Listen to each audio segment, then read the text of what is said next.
Bismillahirrahmanirrahim. Assalamualaikum warahmatullahi wabarakatuh. Alhamdulillahirabbil alamin wassalatu wassalamu ala asyrofil anbiya wal mursalin wa ala alihi washabbihi ajmain. Eh, di tanggal 1 Ramadan 1443 Hijriah, di bulan Ramadan tahun ini, mudah-mudahan kita mendapatkan taubat dari Allah Subhanahu wa taala, diampunkan oleh Allah dosa-dosanya, dilimpahkan oleh Allah rahmatnya. Semoga kita dikumpulkan oleh Allah Subhanahu wa taala di taman-taman surga yang kelak kita akan bersama dengan orang-orang yang kita cintai, termasuk Rasulullah sallallahu alaihi wasallam.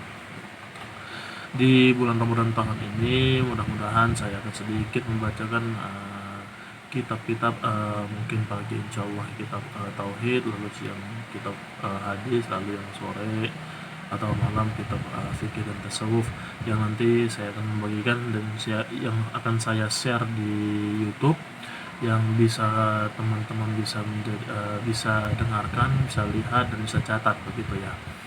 Langsung saja kita mulai. Ini adalah kitab tauhid karangan dari Ustadz Muhammad Alam Syah Amin Nasution, merupakan guru dari guru saya, Muallim Ahmad Ruzani Al-Fadani. Ini kitab tauhid yang beliau karang yang sebagai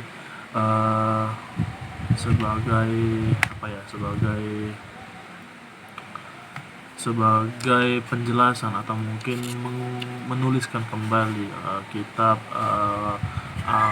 Aqidatul Awam karangan Syekh Ahmad Al-Marzuki, yang mana kita sebagai Islam yang berfaham Ahlus Sunnah wal Jamaah mengakui bahwasannya sifat yang wajib kita imani dan sifat wajib Allah yang wajib kita imani itu seminimal-minimalnya ada 20 sifat dan lain sebagainya. Maka ini kan sedikit saya bacakan. Bismillahirrahmanirrahim. Pada malam awal Ramadan, yaitu malam Rabu tanggal 5 November 2002, ini penjelasan atau pengantar dari beliau Ustadz Muhammad Alam Syah Nasution, kenapa beliau menuliskan kitab ini. Pada 5 November 2022 bertepatan dengan 1 Ramadan tahun 1423 Hijriah, berarti 10 tahun yang lalu, timbullah keinginan saya untuk menerjemahkan syair-syair tentang tauhid yang didapat oleh Syekh Ahmad Al-Marzuki rahmatullah alaih dari Rasulullah sallallahu alaihi wasallam dalam mimpinya, dan saya tambahkan penjelasan sedikit. Ceritanya begini. Pada tahun 1258 Hijriah, Syekh Ahmad Al-Marzuki rahmatullah bermimpi. Di dalam mimpinya itu Syekh Ahmad Al-Marzuki melihat Nabi sallallahu alaihi wasallam dan sahabat-sahabat berdiri di sekelilingnya. Kemudian Nabi bersabda kepada Syekh tersebut, bacalah syair tauhid yang sesuai dengan kitab dan sunnah. Siapa saja yang menghafalnya maka dia akan masuk surga dan tercapailah maksud-maksudnya yang baik. Lalu Syekh berkata, bagaimanakah syair itu ya Rasulullah? Lalu sahabat berkata pada Syekh, dengarkan dari Rasulullah apa yang dia sabdakan. Maka Rasulullah pun bersabda, katakanlah olehmu, abda'u bismillahirrahmanirrahim, sampai akhirnya, yaitu wasifahul khalili wal kalimi fiha kalimal hakimil alim. Maka Syekh Ahmad Al-Marzuki pun mengucapkannya dan Rasulullah sallallahu alaihi wasallam mendengarkannya. Maka tatkala Syekh terbangun dari tidurnya, dia baca kembali apa yang dilihatnya di dalam mimpinya, ternyata dia hafal. Kemudian pada malam Jumat yang akhir dari bulan Zulqaidah tahun itu juga Syekh bermimpi lagi. Nabi sallallahu alaihi wasallam berkata kepadanya, bacalah apa yang telah engkau hafal itu. Maka Syekh pun membacanya dari awal sampai akhir, sedangkan dia berdiri di hadapan Nabi sallallahu alaihi wasallam dan sahabat-sahabatnya berdiri sekeliling Nabi sallallahu alaihi wasallam sambil berkata amin pada tiap-tiap bait dari syair ini. Setelah Syekh selesai membacanya, Nabi bersabda kepadanya, Allah Ta'ala telah memberikan taufik bagimu terhadap yang diridhoinya, dan dia menerima yang demikian darimu, dan dia berkati atasmu dan orang mukmin, dan dapat manfaatlah hamba Allah dengannya. Amin ya rabbal alamin. Maka ini saya akan sedikit bacakan, mungkin sekedar 5 bait atau ya sekedar 5 atau 10 bait yang akan saya bacakan. Mudah-mudahan menjadi wasilah bagi kita dari Syekh Ahmad Al-Marzuki sampai pada Rasulullah sallallahu alaihi wasallam. Mudah-mudahan Allah terima sedikit daripada apa yang kita bacakan ini, dan menjadi jalan daripada hidayah dan taufik Allah Subhanahu wa taala. Bismillahirrahmanirrahim. Abda'u bismillahi wa rahmani wa birrahmi daimil ihsani. Artinya itu, aku mulai dengan nama Allah dan Ar-Rahman dan Ar-Rahim yang senantiasa berbuat kebaikan. Maka tambahan dari beliau, kalau kita hendak mengerjakan sesuatu yang baik, hendaklah kita mulai dengan ucapan basmalah supaya diberkati Allah, dan kita wajib meyakini bahwa Allah senantiasa berbuat baik dan mustahil dia zalim. Falhamdulillahil qadimil awwali wal akhiril baqi biha bila tahawuli. Artinya, maka segala puji bagi Allah yang qadim, yang awal dan yang akhir, yang kekal dan tiada berubah. Tambahan, hendaklah kita puji Allah karena Allah Ta'ala suka kalau dipuji, sebagaimana dijelaskan Nabi dalam sebuah hadis. Dan lagi pula kita layak untuk memperbanyak pujikan kepada Allah, dan Allah itu bersifat qidam, artinya sedia atau tersedia dari awal atau maha awal, maksudnya tidak berpermulaan, dan bersifat baqa, artinya kekal, maksudnya tidak berkesudahan atau tidak berubah atau tidak akhir. Summa salatu wassalamu sarmada ala nabi khairin min qad wahada. Artinya kemudian salam senantiasa atas Nabi yang sebaik-baiknya mengesahkan Allah. Tambahan, selawat Allah atas Nabi itu adalah rahmat, dan selawat malaikat atas Nabi adalah istighfar atau mohon ampun, dan selawat manusia dan jin atas Nabi adalah doa. Hendaklah kita memperbanyak salawat kepada Nabi dan jangan bosan supaya kita mendapat rahmat dan syafaat Nabi.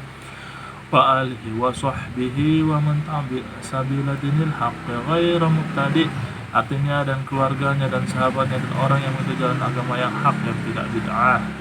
Tambahan, semoga kiranya salawat dan salam Allah juga atas keluarga Nabi dan sahabatnya, orang yang mengikuti agama yang hak, lurus dan tidak bid'ah. Berkata ulama, bid'ah itu menurut bahasa ialah sesuatu yang diciptakan yang tidak ada misal sebelumnya. Adapun bid'ah menurut syara ialah sesuatu yang diadakan atas menyalahi perintah syar'i, yaitu Allah dan Rasul. Dan bid'ah itu terbagi menjadi 5. Pertama, wajib seperti membuka Al-Quran, lalu syariat dan syariat. Dan kedua, haram seperti mendahulukan orang bodoh atas ulama. Dan ketiga, sunnah seperti salat tarawih berjamaah. Keempat, makruh seperti menghias masjid. Kelima, mubah seperti membuat ayakan tepung. Nah, pertama, wajib.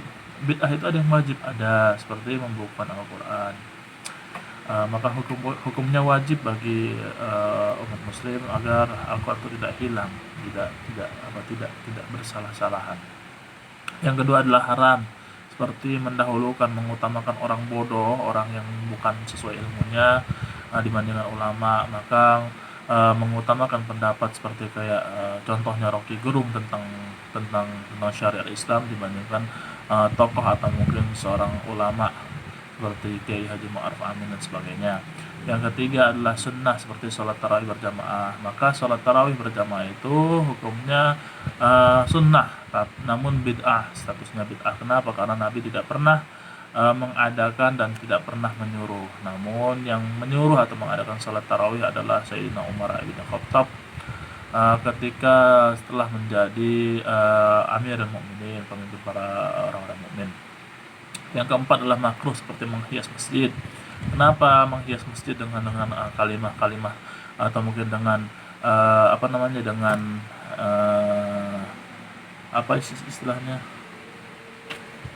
kaligrafi, potongan-potongan ayat dari Al-Quran itu makruh, karena ketika hiasan-hiasan itu mengganggu konsentrasi, mengganggu kekhusyuan sholat, maka itu akan mengurangi kesempurnaan sholat sehingga menjadi makruh. Namun masih boleh statusnya. Makanya hiasan-hiasan di masjid itu letaknya tinggi-tinggi, tidak sejajar dengan mata kalau bisa.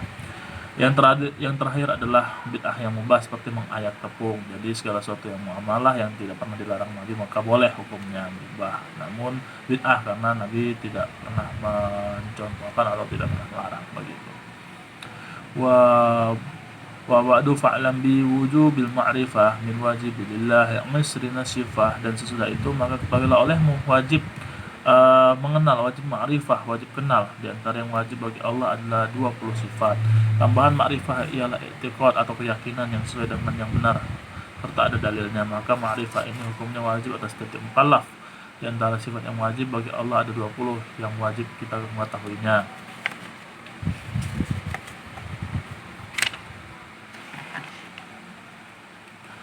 Nah, lima bait, lima syair yang saya bacakan dari seluruh syair yang dikarang oleh Syekh Ahmad Al-Marzuki dalam kitab Aqidatul Awam. Maka kita sampai pada penjelasan tentang bahwasannya wajib bagi kita seorang muslim yang telah mukallaf itu yang telah dibebankan hukum syarak baginya, yakni wajib beribadah, wajib sholat, wajib puasa di bulan Ramadan, wajib membayar zakat ketika masuk haul dan nasabnya, lalu wajib pula menjalankan ibadah perjalanan haji bagi yang mampu, begitu ya. Maka ketika sudah wajib bagi kita hukum-hukum syarak, maka wajib pula kita mengenal sifat 20 dari Allah Subhanahu wa taala yang wajib ini.